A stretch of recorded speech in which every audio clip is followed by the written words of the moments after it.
O processo de separação é difícil para toda a família, para qualquer pessoa. Além do lado emocional, pode deixar a vida financeira de ambas as partes com problemas e problemas sérios. Mas como se organizar financeiramente para pagar todas as contas e ainda não ficar com um déficit no bolso?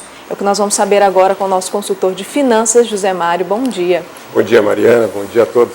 Bom, um casal está para se separar, todo o processo de divórcio já para ser feito. O que devemos levar? Devemos não quero nem colocar. O que a pessoa deve levar em consideração para isso? Basicamente, nós temos que entender que essa é uma decisão traumática, complicada, vai refletir no futuro de ambas as pessoas, notadamente na parte financeira desse casal que está se separando, tá? E a recomendação que se faz é que antes de tomar qualquer decisão, você analise com muita calma tudo que precisa ser feito. Na medida do possível, aquilo que puder ser feito de forma consensual, amigável, é muito melhor do que de forma litigiosa. Porque o litígio vai envolver a presença de um juiz que é neutro, que também não vai saber as particularidades da relação do casal que se separa, e ele vai decidir em cima daquilo que os advogados apresentarem a ele. Portanto, primeiro passo, evite brigar, e se não tiver meios de não brigar, evite brigar feio. Vamos decidir isso com calma, vamos decidir isso de forma organizada e com bom senso. A recomendação é procurar conduzir essa separação de forma consensual, como nós dissemos, com toda a calma do mundo. Se houver um pagamento de pensão, é preciso que fique claro que este pagamento vai ser obrigatório e a justiça não dá moleza para ninguém. Você vai ter que assumir esse pagamento e a partir da nova vida você vai ter que se organizar de forma que esse pagamento seja uma das primeiras preocupações ao você receber o seu salário, o seu rendimento, a sua renda. Se houver bens em nome do casal, nós recomendamos que tudo isso seja partilhado de uma forma que, na hora da separação, possa evitar o pagamento de pensão ou o pagamento de alguma diferença futura. Eu vou dar um exemplo. O casal tem uma residência em que ele mora e tem um apartamento, vamos dizer assim, de locação numa cidade turística. Se você quiser, se você tiver meios de evitar com que a cedência da sua metade desse apartamento faça com que você evite de pagar uma pensão futura, faça isso.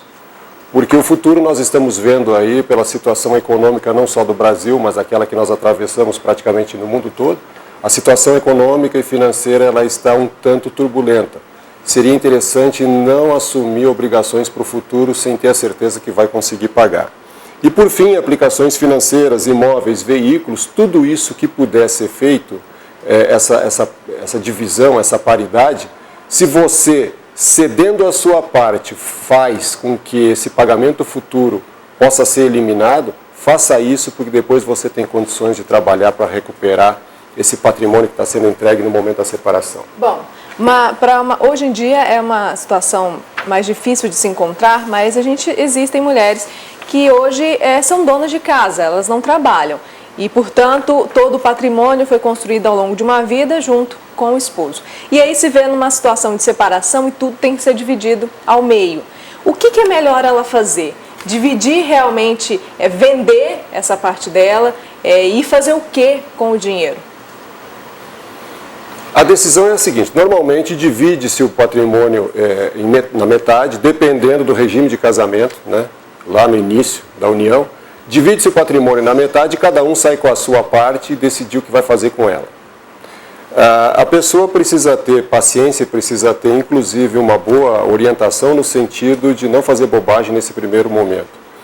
É preciso deixar claro que na maioria dos casos vai haver sim uma queda de qualidade na sua vida depois dessa separação, tanto para um quanto para outro. Principalmente se esse casal era formado de dois profissionais que trabalhavam e a sua renda era constituída para pagar as contas, as dívidas, as despesas familiares. De um momento para outro você se vê sozinho. Então esse é o momento, esse é o instante que você precisa ter uma tranquilidade maior para saber, afinal de contas, o que vai fazer. Me sobrou um apartamento, me sobrou 2 automóveis e eu ainda tenho uma aplicação financeira. Se você não estiver segura com relação ao que fazer com esses bens, com esse patrimônio, procure um consultor, procure um profissional e comece a organizar a sua vida, porque ela tende a mudar radicalmente a partir da separação. Se o casal ainda está pagando um bem, vamos supor, um imóvel, ainda está em processo de pagamento, não terminou de pagar ainda, o que acontece? Pode ser feito um acordo na própria sentença de separação, determinando que a parte A ou a parte B vai ficar com esse imóvel e é que a partir de então ele assume a responsabilidade de liquidar as parcelas ou até de fazer o pagamento total do saldo devedor. Mas isso precisa ficar bem claro, registrado no papel, né, para que depois futuramente você não seja brindado com uma surpresa desagradável, uma dívida, alguma coisa no seu nome que você nem espera mais. Tá ótimo, Zé Mário. Obrigada. Até sexta. Até sexta-feira.